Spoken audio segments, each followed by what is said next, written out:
Hello everyone, welcome to the pamphlet. Let's begin with a question. In recent months, have you heard about Congress being remote controlled from foreign? I'll not be surprised if the majority of the viewers would answer yes. Now, PM Narendra Modi has once again stoked the issue of Congress and international remote control. Bharat के सामने एक नई चुनौती बनकर खड़ा हो गया है। इन अर्बन नक्सलियों का रिमोट कंट्रोल देश के बाहर है और इसलिए सभी को इस अर्बन नक्सलवाद से बहुत सावधान रहना है। Following the Maharashtra State Assembly win, PM Modi in his victory speech from the BJP headquarters talked about how the urban naxalism of Congress is a new challenge for India. He also mentioned how they have foreign hands leading them in working against the country. FYI, the term urban naxal has been around in India's political discourse for the last couple of years, which means the left-wing extremists who work against the government while being part of the urban crowd, such as via academia, movies, music, journalism, etc. In the last couple of years, the Congress party has been accused of supporting such Break India forces just because they build a narrative against the BJP-ruled Indian state. One of the prime examples of this is Rahul Gandhi meeting Sunita Vishwanath in 2023. The BJP had picked up this issue and questioned Rahul Gandhi. FYI, Sunita Vishwanath is an Indian-American activist who is the co-founder of Hindus for Human Rights. She works for the most anti-India organizations in the US that co-host events with radical organizations like the Islamic Circle of North America, Council on American Islamic Relations, and Indian-American Muslim Council. These rabid organizations are part of a wider Jamaat-ISI nexus in the West and seek to create a rift between the nationalist social elements in India. Sunita Vishwanath is also associated with an organization called Women for Afghan Women, which is funded by George Soros' Open Society Foundations.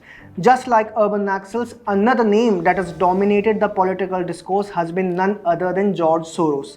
Hungarian-born billionaire George Soros is infamous for his dubious funding and indirect involvement in regime change operations in foreign nations. Last year, Soros had openly criticized the Indian PM during the Adani crisis and hoped it would lead to a so-called democratic revival in India.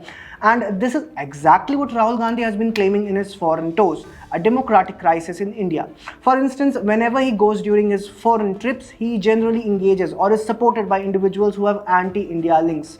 Notably, Rahul Gandhi had an event last year in New York. An individual named Muhammad Aslam was the coordinator of this event. Aslam is associated with the Muslim Center of Greater Princeton in New Jersey, which is closely affiliated with the Islamic Circle of North America or ICNA.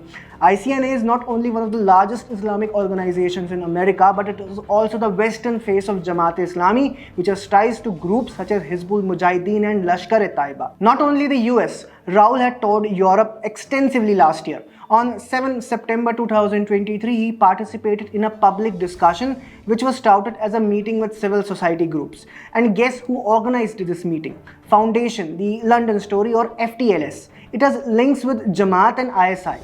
Interestingly, Sunita Vishwanath serves as a member in the advisory board of FTLS while Rashid Ahmed acts as a supervisory board member. This individual, by the way, Rashid Ahmed, is also the executive director of Indian American Muslim Council, which we just mentioned earlier. Along with the Hindus for Human Rights, IAMC was banned on Twitter in India last year. Rahul Gandhi has had frequent interactions with persons linked to IAMC directors. For instance, in 2024 and the year before, he had met Sarita Pandey in the US, who is none other than the wife of Ajit Shahi, the advocacy director of IAMC. Why has Rahul Gandhi been meeting individuals connected to dangerous organizations like IAMC and Hindus for Human Rights? According to PM Modi, the support of Congress to anti-India elements, or if I quote him, urban naxalism of Congress. This is a new challenge for India. What's most important is the youth to realize this danger.